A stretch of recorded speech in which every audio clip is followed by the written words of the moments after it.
اس کی پابندی کر لیں تو جنت ہے، کامیابی اللہ کی رضا ہے، نہ کریں تو جہنم کا شدید عذاب بھی موجود ہے۔ اللہم اجرنا من النار، اے اللہ ہمیں آگ کے عذاب سے بچا۔ آگے فرمایا یقاتلون فی سبیل اللہ، وہ جنگ کرتے ہیں اللہ کی راہ میں۔ اس سودے کی ادائیگی کی انتہائی شکل یہ ہے کہ جان بھی رب کائنات کے حوالے کر دی۔ محنت کرو، لگاؤ کھپاؤ اپنے آپ کو اس کی اطاعت میں، جہاد کرو اس کی راہ میں جان و مال سے، زندگی بھر کرو محنت، لیکن انتہا یہ ہے کہ جان کا نذرانہ لگانے کا موقع آئے تو اسے بھی اللہ کی راہ میں لگا۔ حق تو تب بھی ادا نہیں ہوگا، لیکن اس سے بڑھ کر کچھ لگانے کو ہے نہیں انسان کے پاس۔ وہ جنگ کرتے ہیں اللہ کی راہ میں، فیقتلون ویقتلون، قتل کرتے بھی ہیں اور شہید ہو بھی جاتے ہیں۔ یہ انتہا ہے، اس کی تیاری کرنی ہوگی۔ دعا بھی سکھائی گئی ہے، اللہم ارزقنی شہادۃ فی سبیلک، اے اللہ تیری راہ میں شہادت کا رتبہ عطا فرما۔ تمنا کرنے کا بھی کہا گیا ہے، مسلم شریف کی روایت ہے، اللہ کے نبی صلی اللہ علیہ وسلم نے فرمایا جو شخص مر گیا اس حال میں کہ نہ اس نے کسی غزوہ میں شرکت کی، قتال میں، نہ اس کے دل میں تمنا تھی اس بات کی کہ وہ شہید ہو جائے، اور اس حال میں مر گیا، وہ نفاق کی حالت میں، یہ نفاق کی علامت کہ بندے کے دل میں تمنا بھی نہ ہو اللہ کی راہ میں شہید ہونے کی۔ اور یہ وہ مقام اور رتبہ ہے، اللہ کے نبی کے الفاظ ہمیں بخاری شریف میں ملتے ہیں، اللہ کی قسم اس کے ہاتھ میں میری جان، میرا جی چاہتا ہے کہ میں اللہ کی راہ میں شہید کیا جاؤں، پھر مجھے زندہ کیا جائے، پھر میں شہید کیا جاؤں، پھر مجھے زندہ کیا جائے، پھر میں شہید کیا جاؤں، پھر مجھے زندہ کیا جائے، پھر میں شہید کر دیا۔ یہ وہ مقام ہے ہمارے دلوں میں تمنا، کبھی ہمارے ہاتھ میں اٹھتے ہیں اللہ سے دعا کرنے کے لیے، شہادت کے رتبے کے لیے، قتال کا مرحلہ آنے کے لیے، کوئی تمنا بھی ہم رکھتے ہیں۔ اور ہاں کہ قتال اکیلے اکیلے نہیں ہوگا بھائی، اللہ تعالیٰ فرماتے ہیں قرآن میں سورہ الصف آیت نمبر 4 میں، ان اللہ یحب الذین یقاتلون فی سبیلہ صفا کأنہم بنیان مرصوص، بے شک اللہ ان لوگوں سے محبت فرماتا ہے جو اس کی راہ میں جنگ کرتے ہیں صفے باندھ کر، اجتماعیت، آرگنائز وے میں، منظم انداز میں، گویا کہ سیسا پلائی ہوئی دیوار کی طرح مضبوط ہوا۔ اکیلے تو یہ کام نہیں ہو سکتا۔ ایک وقت میں موسیٰ علیہ السلام بھی موجود تھے، ان کے بھائی ہارون وہ بھی اللہ کے رسول بنا دیے گئے، وہ بھی موجود ہیں۔ قوم نے ساتھ جواب دے دیا، سورہ المائدہ کی آیت نمبر 20 سے 26 میں تفسیر آتی ہے، قوم نے کہہ دیا فَاذْهَبْ أَنْتَ وَرَبُّكَ فَقَاتِلَا إِنَّا هَاهُنَا قَاعِدُونَ، موسیٰ آپ جائیے، آپ کے رب جا کے قتال کیجئے، جنگ کیجئے، ہم تو یہ بیٹھے رہے۔ دو رسول موجود ہیں، اللہ کی وحی ان پر آ رہی ہے، لیکن جماعت نہیں ہے، قتال نہیں ہو سکتا۔ قوم نے جواب دیا، تو اجتماعیت میں شرکت لازم، اجتماعیت کے بغیر یہ قتال کا مرحلہ آ نہیں سکتا۔ اور ہاں ایسے نہیں کہ آج سنو کوئی قتال اور جنگ شروع ہو جائے، ایسا نہیں۔ اللہ کے رسول کے دور میں صلی اللہ علیہ وسلم شروع کے دور میں کہہ دیا گیا وَرَبَّكَ فَكَبِّرْ، اپنے رب کی بڑائی کا بول بالا کیجئے اے نبی صلی اللہ علیہ وسلم۔ اس کے لیے جنگ ضروری ہے، نظام کبھی نہیں بدلا آج تک جنگ کے بغیر، جانے دیے بغیر۔ بالکل قدیم دور کی سورہ مبارکہ کی آیات ہے، سورہ مدثر کی، لیکن دور نبوی صلی اللہ علیہ وسلم میں جنگ کب ہو رہی؟ پونے 15 برس کے بعد رمضان سن 2 ہجری میں، 13 برس مکے کے گزر چکے، پونے 2 برس مدینے کے گزر چکے، اب جنگ شروع ہوئی، باقاعدہ جنگ سے کہتے۔ اس کی محنت ہے، اس کی تیاری ہے، جماعت کی تیاری ہے، افراد کا فراہم کرنا ہے، ان کی تربیت ہے، انہیں اللہ والا بنانا ہے۔ جن کی دل میں دنیا کی محبت ہو وہ جان دینے کے لیے تیار تو نہیں۔ اس ساری تیاری کے بعد اور اس کے ساتھ ہے جو اللہ کی راہ میں جنگ، لیکن ہے اس سودے کی انتہائی شکل ادائیگی کی یہ ہے کہ وقت آئے تو جان بھی جان آخری کے حوالے کرنے کے لیے تیار ہو۔ اللہم ارزقنا شہادۃ فی سبیلک، اے اللہ ہمیں اپنی راہ میں شہادت کا رتبہ عطا فرما۔ یقاتلون فی سبیل اللہ، وہ جنگ کرتے ہیں اللہ کی راہ میں، فیقتلون ویقتلون، قتل کرتے بھی ہیں اور شہید یعنی قتل ہو بھی جاتے ہیں۔ ہم شہید کہتے ہیں لیکن اکثر قرآن میں مقتول یا یقتل یا جیسے یقتلون یہ الفاظ آتے ہیں قتل کے، جسے ہم شہید کہتے ہیں عام طور پر۔ تو فرمایا کہ یقاتلون فی سبیل اللہ، جنگ کرتے ہیں اللہ کی راہ میں، فیقتلون ویقتلون، قتل کرتے بھی ہیں اور قتل ہو بھی جاتے ہیں۔ اس کے بعد اللہ نے مزید تاکید فرمائی وعدن علی حقا، یہ وعدہ برحق ہے اللہ کے ذمہ. کون سا؟ جنت کا. کیوں کہا جا رہا ہے؟ جنت دیکھی کسی نے؟ تو اللہ بتا رہا ہے کہ یقینی بات ہے. ہاں ایک بات اللہ نے یاد دلائی مسلم شریف کی، اللہ ہمیں بھی ان لوگوں میں شامل فرما دے. ہم بھی اللہ سے جنت مانگ رہے نا. 2 مرتبہ میں نے دعا کیا آپ کے سامنے، 2 مرتبہ جہنم سے بچنے کی دعا کی، آپ نے بھی آمین کہا. اللہ فرشتوں سے پوچھتا ہے کہاں سے آتے ہو؟ اللہ تیرے فلاں فلاں بندے تیری دین کی تعلیم سیکھ رہے تھے. اے میرے فرشتوں کیا مانگ رہے تھے؟ اللہ تیری جنت کا سوال کر رہے تھے. اے میرے فرشتوں کیا انہوں نے جنت کو دیکھا ہے؟ اچھا اب کیا یہ بات اللہ کو پتہ نہیں؟ یہ پتہ ہے، ہمارے سامنے اظہار ہو رہا ہے، اللہ بھی خوش ہوتا ہے. اے میرے فرشتوں کیا انہوں نے جنت کو دیکھا ہے؟ فرشتے کہتے ہیں اللہ نہیں. تو اللہ فرماتے جاؤ اعلان کر دو میں نے انہیں جنت عطا فرما دی. اے میرے فرشتوں کس بات سے پناہ مانگ رہے تھے؟ کس سے بچنے کی بات کر رہے تھے؟ اللہ تیری جہنم سے تیری پناہ میں آنے کی درخواست کر رہے تھے. اے میرے فرشتوں کیا انہوں نے جہنم کو دیکھا ہے؟ فرشتے کہتے ہیں اللہ تیرے بندوں نے جہنم کو تو نہیں دیکھا. تو کہا جاؤ اعلان کر دو میں نے انہیں جہنم سے آزاد کر دی. یہ بشارات بھی لیکن تقاضے بھی تو آنے چاہیے.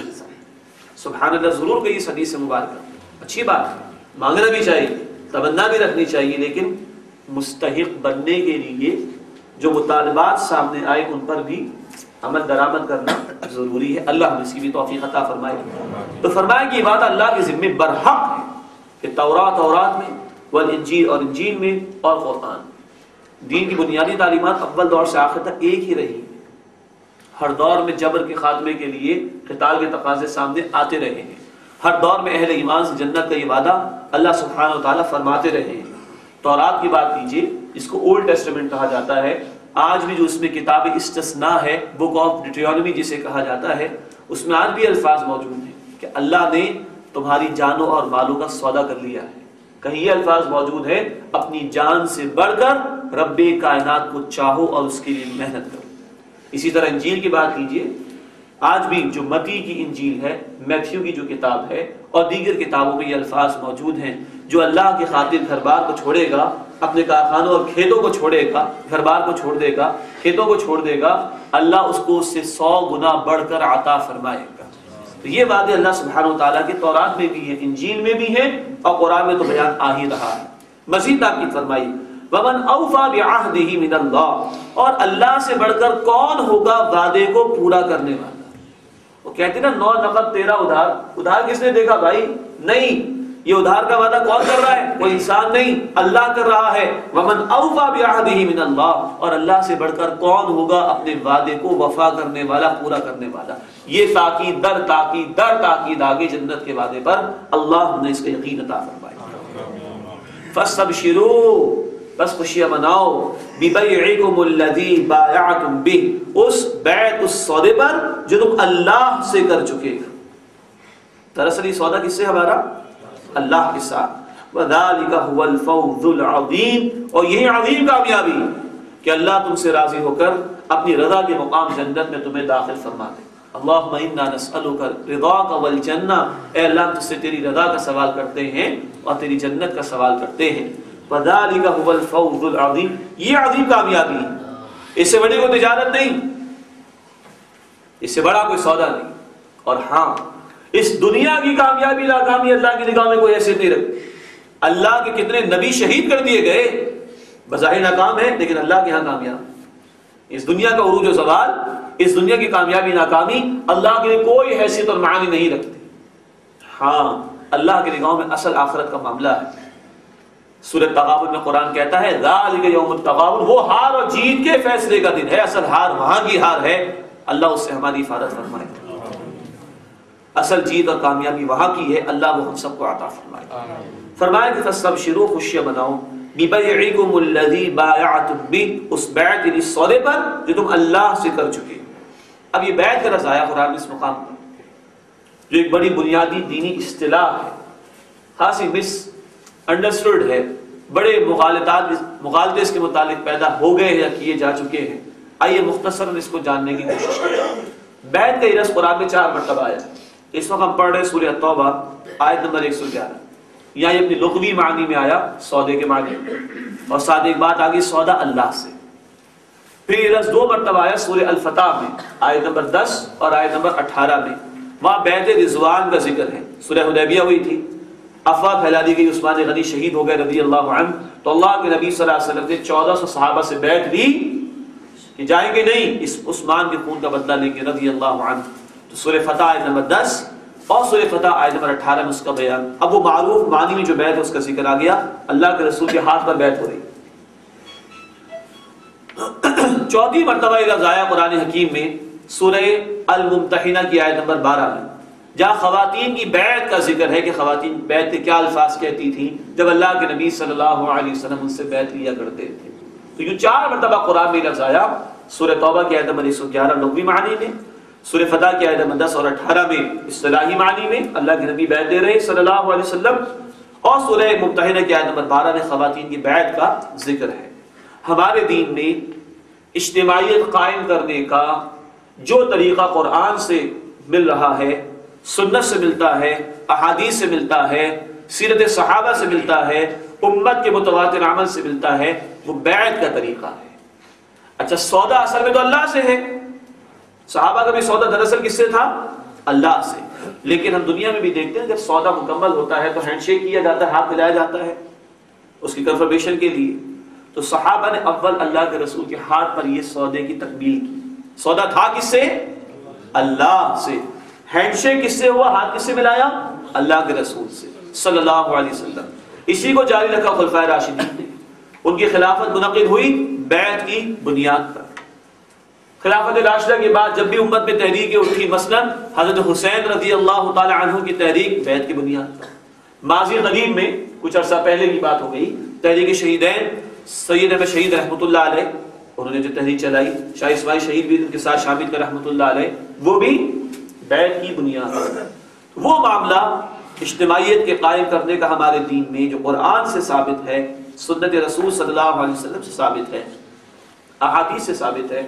امام نسائی رحمۃ اللہ علیہ نے اپنی سنن نسائی میں نبی صلی اللہ علیہ وسلم کی 10 قسم کی بیعتوں کا ذکر کیا، جو خلفائے راشدین سے ثابت ہے، جو امت کی متواتر عمل سے ثابت ہے۔ جماعت بنانے کا طریقہ اسلام میں وہ بیعت کا طریقہ ہے کہ ایک امیر کے ہاتھ پر بیعت ہو، اس کی سننے اور اس کی ماننے، اور یہ معقول بھی۔ دنیا کے ہر اجتماعی نظام کے اندر ٹاپ پر ایک ہی اتھارٹی ہوتی ہے، ڈائریکٹرز بہت زیادہ ہوں گے لیکن مینیجنگ ڈائریکٹر ہمیشہ ایک ہوگا تاکہ نظام چلتا رہے انٹیکٹ۔ تو ٹاپ پر ایک ہی اتھارٹی ہو، یہی معقول نظام بھی ہے۔ بہرحال جماعت سازی کے لیے اسلام نے جو نظام ہمیں عطا کیا وہ بیعت سمع و طاعت کا نظام ہے، ایک امیر کی سننا اور اطاعت کرنا۔ الحمدللہ ہمارے استاد محترم ڈاکٹر اسرار احمد صاحب نے جب 1975 میں تنظیم اسلامی قائم کی تو اسی بنیاد پر قائم کی، بیعت سمع و طاعت فی المعروف کی بنیاد پر۔ فی المعروف کی قید اس لیے لگائی گئی کہ رسول اللہ صلی اللہ علیہ وسلم سے تو کوئی خلاف نہیں ہو سکتا، جیسے کہ امام مالک رحمۃ اللہ علیہ نے فرمایا تھا روضہ رسول کی طرف اشارہ کر کے، اس شخصیت کے بعد کسی سے بھی اختلاف کیا جا سکتا ہے۔ اب کوئی بھی امیر ہو وہ معصوم تو نہیں ہے، اگر وہ قرآن و سنت کے خلاف بات کہے گا تو اس کی بات نہیں مانی جائے گی۔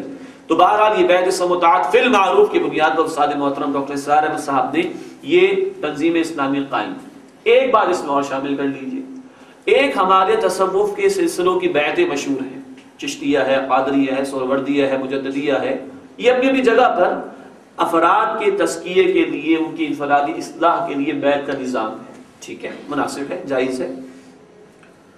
لیکن اللہ کے نبی صلی اللہ علیہ وسلم کے ہاں صرف افراد کی اصلاح کا نظام نہیں ملتا،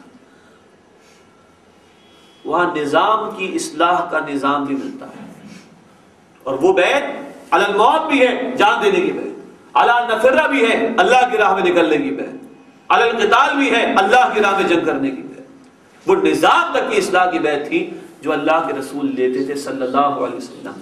یہی وجہ ہے کہ سید احمد شہید رحمۃ اللہ علیہ نے جب تحریک شہیدین برپا کی ہے تو انہوں نے کہا کیا وہ لوگوں بیعت محمد ہی کریں صلی اللہ علیہ وسلم۔